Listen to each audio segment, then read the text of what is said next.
While we're just waiting for Anne, Mark, can I start with you? And just thank you for that presentation. And here's Anne. Hello, Anne. Mark, in terms of MMC, you showed us that there are different variants of MMC and that they can be used in different ways or even in a combination. Can you tell us a little bit more about those and how that might work as a combination? Yeah, so I talked about the 7 categories as defined by MHCLG. So that's a specific framework for residential MMC, but the principles apply across all different types of building assets. Concept of pre-manufactured value, PMV, and that effectively representing the percentage of a job that's manufactured. And manufactured content can range from raw materials, bricks, sand, cement, all the way through up to volumetric modules. And that percentage accordingly varies. From a traditionally built resi job would be about 40% pre-manufactured value, up to about 80% pre-manufactured value if you were to use a category 1 volumetric modular system. So that gap in between, the 40 to 80%, is a really interesting space where a whole series of different combinations of manufacturing philosophies can be brought together in combination. So for instance, you can use a traditionally constructed fabric. So the structure could be in situ concrete or bricks and blocks, cavity wall, but you might decide to then look at elements of the internal construction that will be pre-manufactured off-site, whether it's bathrooms or kitchens or maybe elements of the M&E. So that would be the use of category 5, which is non-structural sub-assembly MMC, which would then address some of the areas where we see residential delivery failures in workmanship, where you've got high intensity site-based trade work. So finishing and fittings type work tend to be where we see problems. Or you can use a combination of a panelized system, which is it could be a whole building system where the wall panels and the floor panels come together, and that could be made of timber, because all of these systems are material agnostic. So it could be timber frame, it could be mass engineered timber, it could be precast concrete. All of those materials are relevant, and it's just the methodology we're looking at. And what happens is when you combine all of those different approaches around fabric and interior modularization and manufacturing, you get varying PMV values in the 40 to 80% range. So there's a really interesting spread of 50 to 65% PMV, which you can achieve a whole multitude of different ways using MMC that works for your design and doesn't constrain you overly. You can check with your supply chain around compatibility, and but you're taking man hours out of the site labor, which is the key issue that my presentation was all about the risk of skills deterioration and labor capacity. So that's the objective. And it's much more than just modular construction. And that move from kind of building to assembly change the way that tendering works? Are we changing procurement methodology, or is there still the ability to look at the optimum pricing by standardizing what those elements might be? So if you move to standardized approaches to manufacturing solutions, so a kit of parts type approach, if you like, or platforms, whatever you want to term them, then clearly you can get like for like competitive commercial tension. You can go out into the market and achieve the best price, which will be a function of free capacity, commercial strategies from the supply chain, etc., etc. The issue we have, and I alluded to this in my presentation, was that in the certainly in the residential market, we have quite a fragmented MMC market. So when you come into the realms of different products, we're not talking conventional construction products here. We're not talking about bricks and windows. We're talking about built systems or sub-assemblies.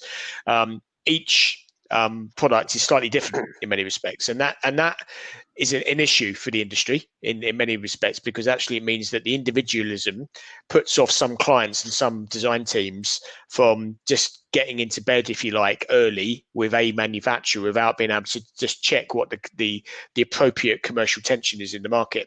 So we have to go on a bit of a journey, in my view, in terms of getting the balance right on outcomes and value. As I said in my presentation, it shouldn't just be lowest price, but having the ability for multiple manufacturers to offer up goods on a standard solution framework.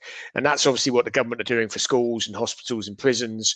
The resi market has a journey to go on which will only really be addressed if we can get the demand side of the market, all of the commissioning clients, the housing associations, Homes England, local authorities, some of the house builders, to all start aligning on certain design standards and manufacturing principles that then drives the manufacturing market in that direction. And this kind of shouts loud to standardization and the role of standards. And is this something where BIM Alliance and the work that's happening in BIM Alliance, or is this part of the international or European standards effort to help support this assembly route to construction?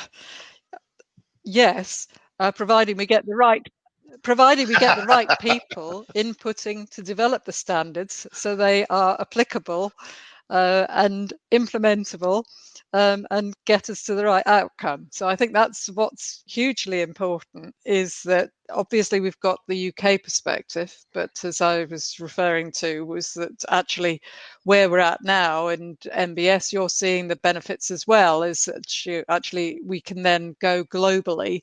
It's much easier, certainly for Atkins, SNC Lavalin, both in being able to implement those standards across our own organisation, but then being active across the world as well. So, being able to figure out, well, what do we need from a UK perspective, but then how do we take that through to Europe and internationally as well? Because we can't totally control the outcome of standards when they go global. We do need to negotiate and come to a consensus, as I know only too well.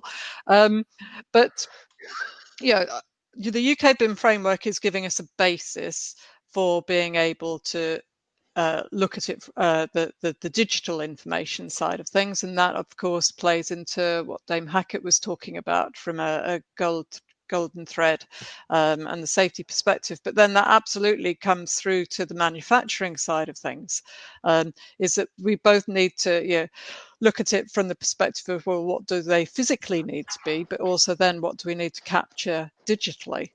And how do we make sure that there is a common language which allows everybody, whatever their perspective be, whether they're a supplier, whether they're the client, whether they're the asset owner or the facilities manager, they know what they're talking about, which of course is where Stephen's been talking as well, is actually how you bring all of that stuff together, so that we do get a consistency in the way that they're both specified, installed, and then maintained.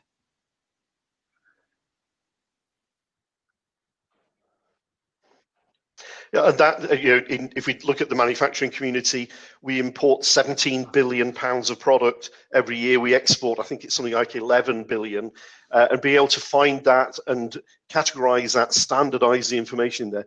That's vitally important. So we know we've got the right products, both coming in and going out.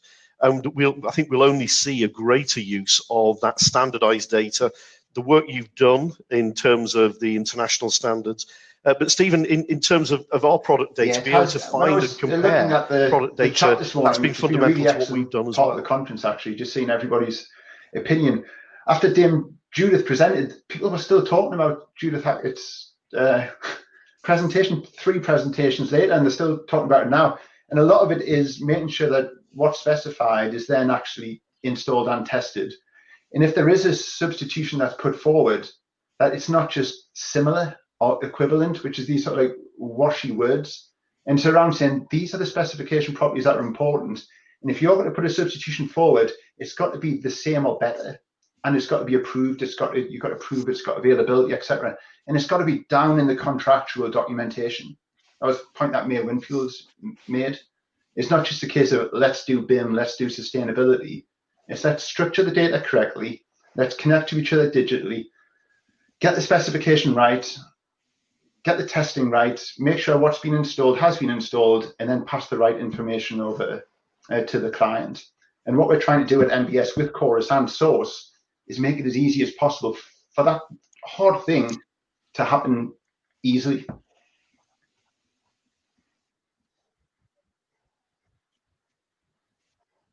So in terms of getting this right, Dame Judith talked about the new roles that are coming. The client has a statutory role, as does principal designer, principal contractor. They have to collaborate. But we know that the people in the industry are experts in our industry. We do it day in, day out. Our clients often aren't.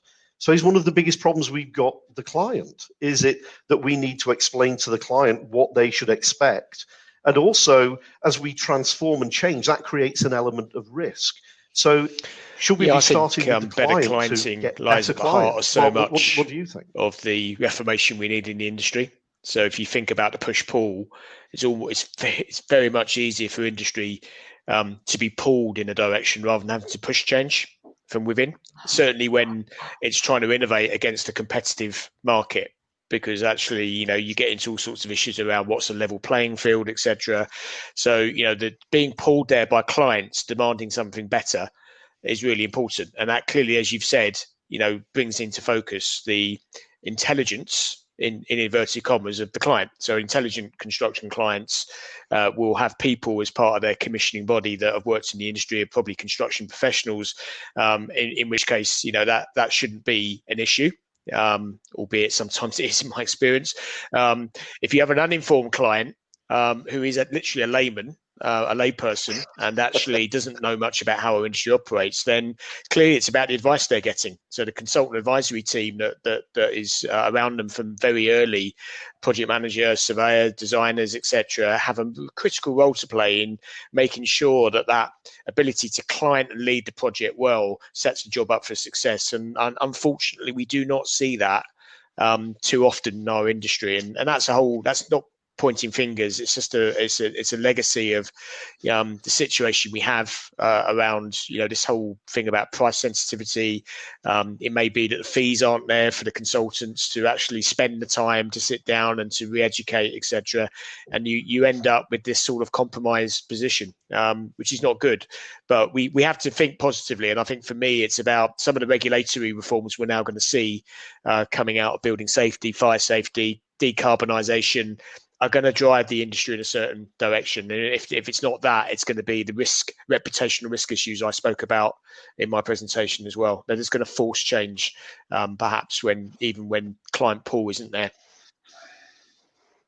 One of the things about standards that we've seen, we've seen earlier on this morning, let's look at other industries. What we see is, with the adoption of international standards, with this change to manufacturing and processes, we get structural change in the industry. I've heard regularly it's a fragmented industry. And you work with one of the biggest organizations around the world. Are we likely to see a change in the industry in terms of the rise of the big four, in the same way that we see that in aerospace, we see it in accountancy, not quite the big four in terms of automotive, but are we going to see the creation of these very, very large organizations that deliver consistent quality, safety, performance outcomes because they get the scale? Certainly a move is that something you would see? I don't think the traditional approach of just being design or just being engineering really works anymore. I think that for us to be able to support clients and allow them, as Mark is saying, to be the better client, actually there needs to be an understanding across the whole span, the whole life. So I think that is where the delivery teams, if you like, but I'm talking about it from a whole life perspective, need to be able to be joined up. Now, whether that becomes then the mega companies, or whether that becomes a way of being able to change the way that procurement occurs, is an interesting one. I think it could go either way. Whether you get your mega companies or whether there's a way that there's a procurement where you get a more diverse collaborative team, if you like, I think is going to be really, yeah, exactly. And I'm not sure innovative I would and want nimble to say versus which large. way it's going to go. Yeah. But if you but just to say, of course, and Stephen, in terms of the flexibility and the agility, I think it's remarkable, actually, large or small, just how people have been able to adjust, how organisations have adjusted just over this last however many, 31 weeks, I think somebody told me we were in this new world. So yeah, never say never, I think is the Absolutely. And another of the things is automation. Stephen, one of the problems in the industry previously has been the lack of coordination between the drawings and the data, so documents. But how can that automation be helped now we've got models like the start of the presentation there, I showed 30 years ago, and then nowadays in 2020, and there's stuff that you can do now that just wouldn't have been imaginable 20, 30 years ago. But like the things I had in the example there was having a 3D model that you generate your drawings, your schedules from, and have that connected to the specification. So when things change, you don't have to manually go through 200 drawing sheets and 500 pages of specification, 11 o'clock on a Friday night checking for problems. You click a button and it just goes through everything and gives you a report and says, these 10 things are broken, go and fix it. It's like crash detection between an architectural model and a services model. And then something else we've done in MBS is to query the spec, which could be equivalent to 500 pages, and recognize the submittals and the testing reports and put that in a format that it can go straight into a tool like Viewpoint or BIM 360 or Newformer to, again, save manual time, lower risk of things going wrong through using automation.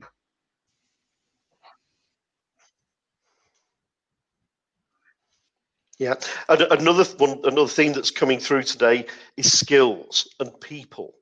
And as the industry changes, we need new skills. We are de-skilling as people leave the industry. Are we as an industry ready for that transformation in skills? And what must we do to be successful as our industry transforms? Mark, what in terms of getting that skilling up ready again, for I sort of touched on this in my presentation around some of the difficulties we have in the industry. Some of the institutions that dictate how we train our people are very, very deep-seated and fixed, and it takes a lot of effort to navigate against that sort of that inertia, if you like, for change. Some of it is around funding and how the HEFE sector works, from technical colleges all the way up to universities. It's just, there's certain things that militate against, progressive, innovative courses, etc. But actually, one of the biggest issues is just a very practical constraint that we have. And I know this from my experience as a trustee of MOBI, to where we've looked to get into FE colleges or universities to run MOBI courses, which tend to be innovative, off-site manufacturing, advanced design courses. There is this issue about employability, because if you think about it, what's happening is the employers of today want the skills of today, and that's what they're interested in. So, anything from they want a bricklayer to lay bricks, to an architect to design the way architects currently design. So actually, there's not so much pressure to future-proof our people and our human capital, which there should be. It's just the sort of a natural human instinct thing. I just want the things I need them to do now. Whereas in reality, what we need to start doing is blending our course content and the curricula at all levels so that we have the balance of what people are doing here and now so they're employable, but they're future-proof with these more technology-led skills. This whole idea of being T-shaped that you might have heard about, the idea of being T-shaped, less technical depth, but more about understanding the bigger picture and adding value through analysis and critique, etc. And that applies to everyone from a site operative to a project director. And we do need to think long and hard about that. It needs government, I think, to just put a bit of attention into the system around the accreditation of courses. It needs the professional institutions as well. It needs the Institute for Apprenticeships and Technical Education to come to the party at scale. Yeah, the interesting analogy for me, I keep going back to Henry Ford. One of the presentations around the transformation from horses to cars. And it wasn't about faster horses, because there's a limit to what that technology could do. To achieve the same objective, to get from A to B quicker, we needed to transform. So as construction, what we can't do is just try and digitize what we already do. That digitalization of the industry will transform the industry. There will be some losers, but there will be lots of winners. And in particular, I think, as we've talked about earlier, the safety of the usage of our buildings, the quality and the output of those buildings is quite important.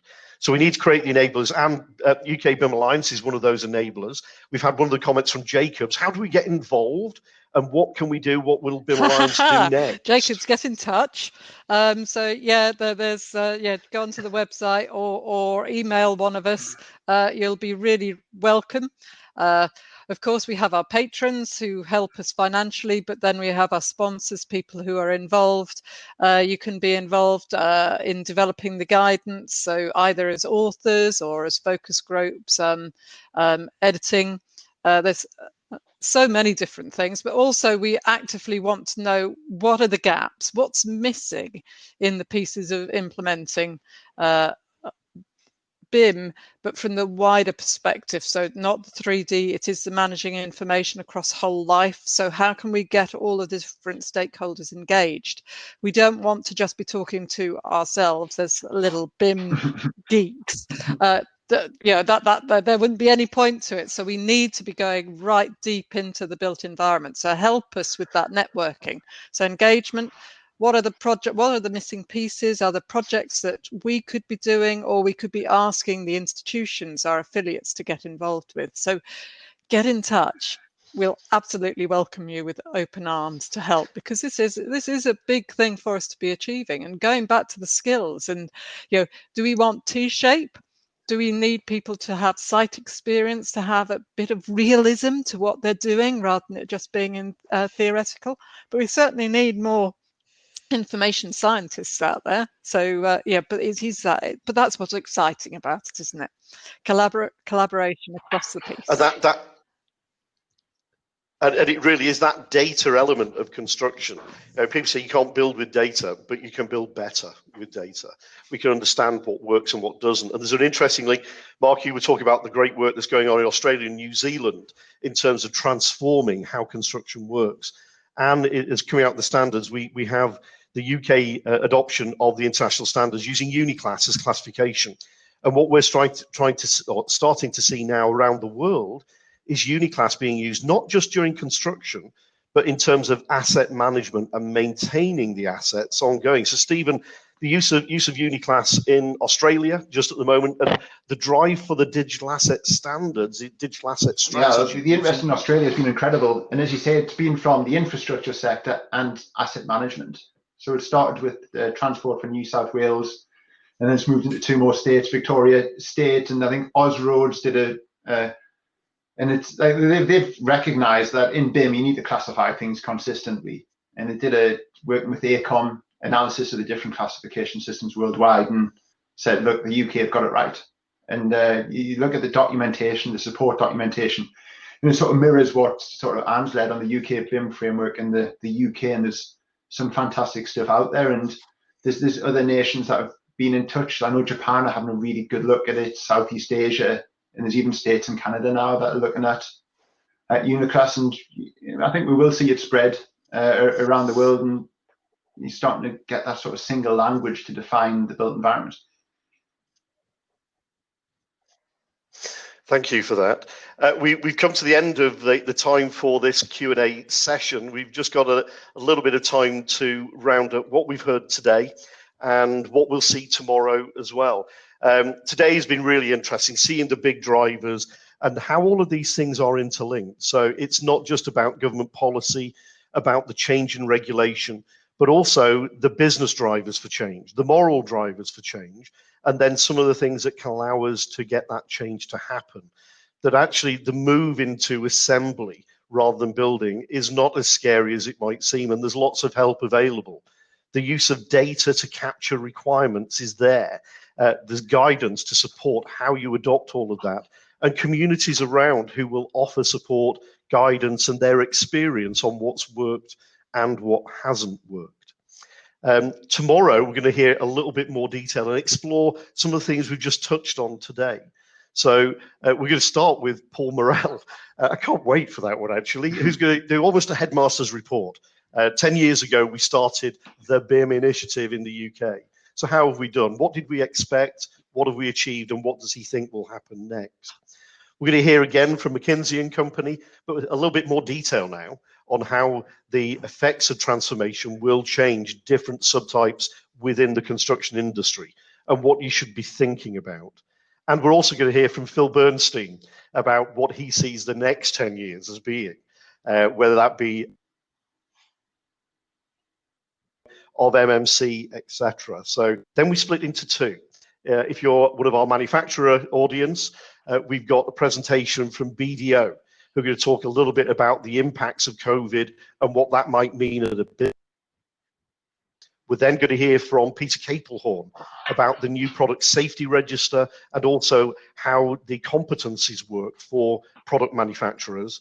And Adam Turk's going to take us through the new rules around marketing for products. And our colleague Robin Corey talking about digital marketing and how that can work for you.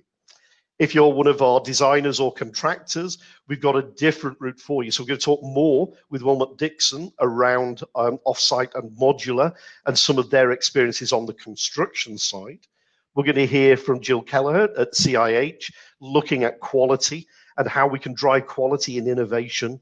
We're also going to hear from Jade Lewis from the Sustainable Energy Association and how we've got to start thinking about our policy around sustainability.